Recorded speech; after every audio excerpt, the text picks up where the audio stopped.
الحمد لله رب العالمين والصلاة والسلام على سيد الأنبياء والمرسلين أما بعد فأعوذ بالله من الشيطان الرجيم بسم الله الرحمن الرحيم۔ جس طریقے سے میں درود و سلام کے صیغے پڑھاؤں آپ بھی ان درود و سلام کے صیغوں کو مل کر کے دہرائیں۔ الصلاۃ والسلام علیک یا رسول اللہ وعلی آلک واصحابک یا حبیب اللہ۔ الصلاۃ والسلام علیک یا نبی اللہ وعلی آلک واصحابک یا نور اللہ۔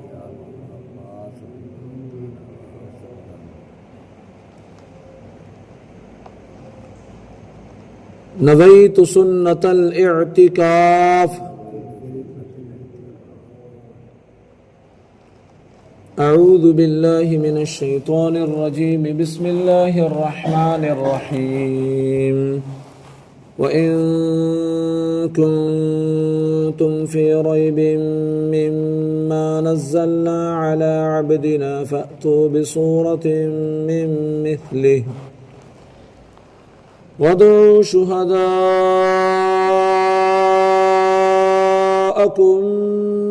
مِّن دُونِ اللَّهِ إِن كُنتُمْ صَادِقِينَ۔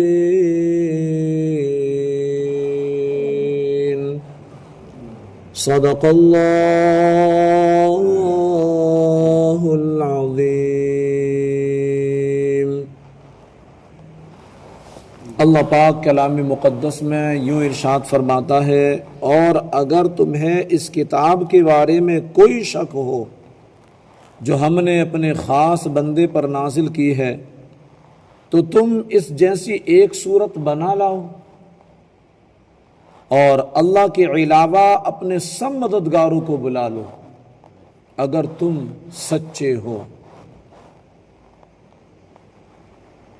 اس سے پہلی آیات میں اللہ تبارک و تعالی کی قدرت و وحدانیت کا بیان ہوا، اور یہاں سے نبی پاک صلی اللہ علیہ وسلم کی نبوت اور قرآن کریم کے اللہ پاک کی بے مثل کتاب ہونے کی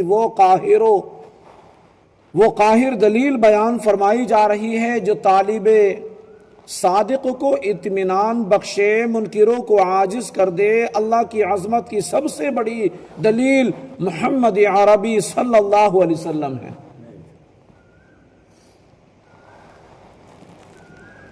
اور نبی پاک صلی اللہ علیہ وسلم کی عظمت کی سب سے بڑی دلیل قرآن ہے۔ لہذا اس رکوع میں ترتیب سے ان سب کو بیان کیا گیا ہے۔ علی عبدنا، اپنے خاص بندے پر۔ اب یہاں توجہ فرمایا، اس آیت میں خاص بندے سے حضور اقدس صلی اللہ علیہ وسلم مراد ہیں۔ خاص بندے سے میرے نبی پاک صلی اللہ علیہ وسلم مراد ہیں۔ یہاں اس انداز تعبیر میں نبی رحمت شفیع امت صلی اللہ علیہ وسلم کی شان محبوبیت کی طرف بھی اشارہ ہے۔ اعلی حضرت امام عشق و محبت مجدد دین و ملت مولانا شاہ امام احمد رضا خان رحمت اللہ تعالی علیہ کیا خوب ارشاد فرماتے ہیں، لیکن رضا نے ختم سخن اس پہ کر دیا، لیکن رضا نے ختم سخن اس پہ کر دیا، خالق کا بندہ خلق کا آقا کہوں تجھے، خالق کا بندہ خلق کا آقا کہوں تجھے، فَأْتُوا بِسُورَةٍ مِّن مِّثْلِهِ، تو تم اس جیسی ایک صورت بنا لاؤ۔ آیت کے اس حصے اور اس کے بعد والی آیات میں قرآن کے بے مثل ہونے پر وہ ٹوک الفاظ میں ایک کھلی دلیل دی جا رہی ہے کہ اپنی فصاحت و بلاغت پر ناز کرنے والوں کو چیلنج ہے کہ اگر تم قرآن کو اللہ کی کتاب نہیں بلکہ کسی انسان کی تصنیف سمجھتے ہو تو چونکہ تم بھی انسان ہو، لہذا اس جیسی صورت بنا کر لے آؤ جو فصاحت و بلاغت، حسن ترتیب، غیب کی خبریں دینے اور دیگر امور میں قرآن پاک کی مثل ہو، اور اگر ایسی کوئی صورت بلکہ آیت تک نہ بنا سکو تو سمجھ لو کہ قرآن اللہ تعالیٰ کی کتاب ہے، تو سمجھ لو کہ قرآن اللہ تعالیٰ کی کتاب ہے، اور اللہ تعالیٰ کی کتاب کا انکار کرنے والوں کا انجام تو دوزخ ہے، جب بڑا برا ٹھکانہ ہے جو بطور خاص کافروں کے لیے تیار کی گئی ہے۔ اب یہاں سے پتہ چلا کہ جو قرآن کا انکار کرے گا وہ سب کچھ ہو سکتا ہے، مومن مسلمان نہیں ہو سکتا۔ یہ چیلنج، اچھا یہاں پر ایک چیز اور سمجھ لیں کہ قرآن پاک میں جو چیلنج دیا گیا کہ اگر تم اس کو کسی انسان کی تصنیف سمجھتے ہو یعنی قرآن پاک کو، تو تم بھی انسان ہو، بنا لاؤ جیسی کوئی ایک صورت، یا ایک صورت نہیں بنا سکتے ایک آیت ہی بنا لاؤ۔ تو یہ چیلنج اس وقت کے مکے کے کافروں ہی کے لیے نہیں تھا، مکے میں جو اعتراض کرنے والے تھے، میرے نبی پاک صلی اللہ علیہ وسلم پر جو انگلیاں اٹھانے والے تھے، صرف انہی کے لیے نہیں تھا، بلکہ یہ چیلنج قیامت تک کے لیے ہے، کیونکہ قیامت تک ایسے لوگ پیدا ہوتے رہیں گے جو اپنی گندی زبانوں سے یوں کہتے رہیں گے یہ قرآن تو انسان کی تصنیف ہے، یہ قرآن تو انسان کی تصنیف ہے۔ جی ہاں تم بھی انسان ہو، لے آؤ بنا کر کے۔ تو قیامت تک کے لیے یہ تمام انسانوں کے لیے چیلنج ہے کہ جو بھی اللہ کی کتاب کے آگے انگلی اٹھائے گا تو اس کو انگلی ہی نہیں نظریں بھی جھکانی پڑیں گی۔ قرآن مجید وہ بے مثل کتاب ہے کہ لوگ اپنے تمام تر کمالات کے باوجود قرآن پاک جیسا کلام بنانے سے عاجز ہیں، اور جن و انس مل کر بھی اس کی آیت جیسی ایک آیت بھی نہیں بنا سکتے۔ اس کی بنیادی وجہ یہ ہے کہ قرآن مجید اللہ تبارک و تعالیٰ کا کلام ہے، اور مخلوق میں کسی کے پاس اتنی طاقت نہیں کہ وہ اللہ کے کلام کے مثل کلام بنا سکے، نہیں ہے کسی میں اتنی طاقت۔ اور یہی وجہ ہے کہ صدیاں گزر جانے کے باوجود آج تک کوئی بھی قرآن مجید کے دیے ہوئے چیلنج کا جواب نہیں دے سکا، اور نہ ہی قیامت تک کوئی دے سکے گا۔ قرآن پاک کے بے مثل ہونے کی بہت سی وجوہات ہیں جنہیں علماء و مفسرین نے اپنی کتابوں میں بہت شرح و بسط کے ساتھ بیان فرمایا ہے۔ ہم یہاں پر ان میں سے صرف 3 وجوہات بیان کرتے ہیں۔ پہلی وجہ، عرب کے لوگ فصاحت و بلاغت کے میدان کے شہسوار تھے، ان کی صفوں میں بہت سے ایسے لوگ موجود تھے جو کہ بلاغت کے فن میں اعلیٰ ترین منصب رکھنے والے، عمدہ الفاظ بولنے والے، چھوٹے اور بڑے جملوں کو بڑی فصاحت سے تیار کرنے والے تھے، اور تھوڑے کلام میں بہترین تصوف کر لیتے تھے، اپنی مراد کو بڑے عمدہ انداز میں بیان کرتے، کلام میں فصاحت و بلاغت کے تمام فنون کی رعایت کرتے، اور ایسے ماہر تھے کہ فصاحت و بلاغت کے جس دروازے سے چاہتے داخل ہو جاتے۔ الغرض دنیا میں ہر طرف ان کی فصاحت و بلاغت کا ڈنکا بجا کرتا تھا عرب کا، اور لوگ فصاحت و بلاغت میں ان کا مقابلہ کرنے کی تاب بھی نہیں رکھتے تھے۔ اہل عرب کو فصاحت و بلاغت کے میدان میں اگر کسی نے عاجز کیا ہے تو وہ کلام قرآن مجید ہے، وہ کلام قرآن مجید ہے۔ اس مقدس کتاب کی فصاحت و بلاغت نے اہل عرب کی عقلوں کو حیران کر دیا، اپنی مثل لانے سے عاجز کر دیا کہ تم کتنے ہی بڑے اپنے میدان کے فصاحت و بلاغت کے شہسوار صحیح، لیکن تم میں اتنی طاقت نہیں کہ تم کلام اللہ کا مقابلہ کر سکو، نہیں ہے اتنی تم میں طاقت۔ قرآن مجید کے بے مثل ہونے کی ایک دلیل یہ بھی ہے کہ اسے پڑھنے اور سننے والا کبھی سیر نہیں ہوتا. جی ہاں، کبھی سیر نہیں ہوتا، اور نہ ہی اسے پڑھتے ہوئے اکتاتا ہے، بلکہ وہ اس کی جتنی زیادہ تلاوت کرتا ہے اتنی ہی زیادہ شیرینی اور لذت پاتا ہے. یہ قرآن کا کھلا معجزہ ہے. آپ کسی دوسری کتاب کو ایک مرتبہ پڑھیں، دوسری مرتبہ پڑھیں، تیسری مرتبہ آپ کے دل میں اس کتاب پڑھنے کے لیے بالکل من نہیں ہوگا، مزہ نہیں آئے گا، سارا مزہ کرکرا ہو جائے گا، اور پھر جو ہے وہ آپ کے نزدیک پرانی ہو جائے گی. لیکن واہ رے قرآن تجھے سلام کہ تجھے ایک مرتبہ نہیں، دن میں اگر سورہ فاتحہ کو 100 مرتبہ پڑھ لیں تو من چاہتا ہے 101 مرتبہ اور پڑھ لیں، 102 مرتبہ اور پڑھ لیں، 103 مرتبہ اور پڑھ لیں. یہ قرآن کا معجزہ ہے. تو اس سے من اکتاتا نہیں، بلکہ وہ جتنی زیادہ تلاوت کی جاتی ہے اتنی ہی زیادہ لذت دیتی ہے یہ کتاب قرآن پاک. اور بار بار اس کی تلاوت کرنے سے اس کی محبت دل میں راسخ یعنی بس جاتی ہے.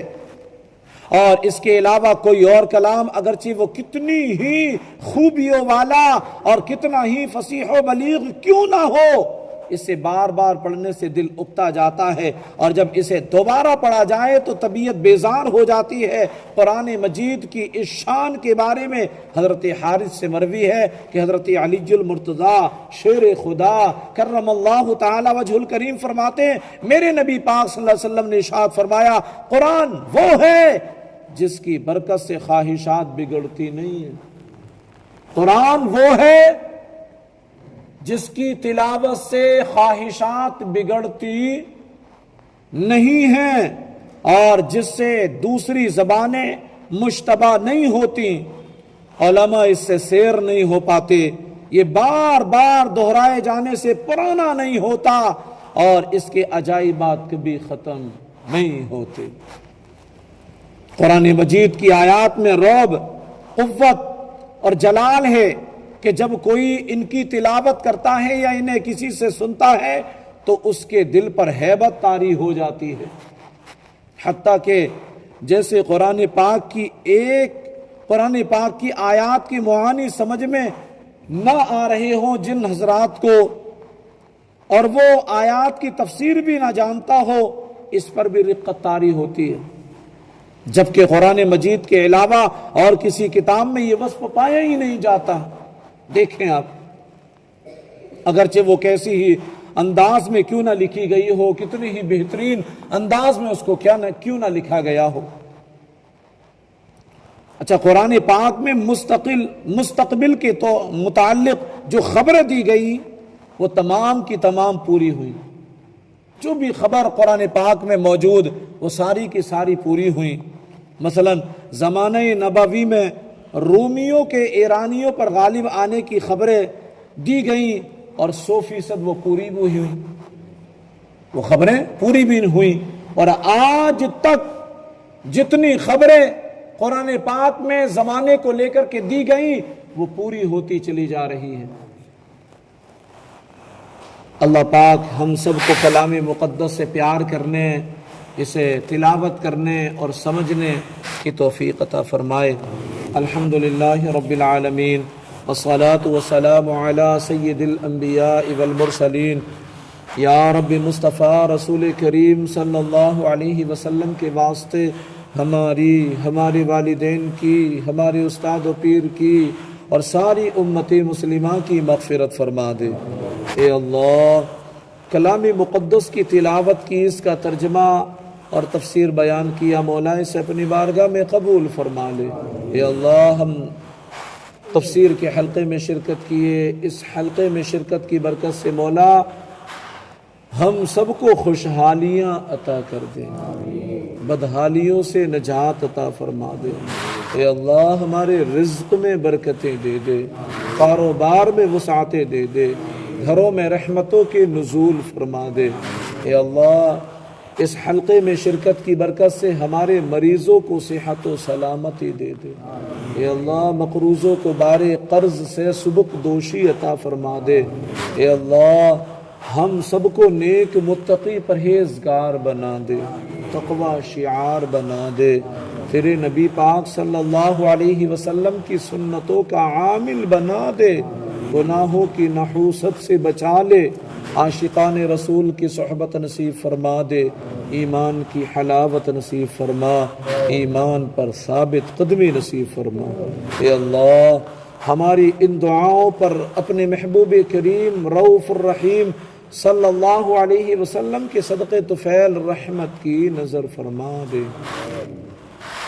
سبحان ربک رب العزت عما یصفون وسلام علی المرسلین والحمد للہ رب العالمین۔ لا الہ الا اللہ محمد رسول اللہ صلی اللہ تعالی علیہ وسلم۔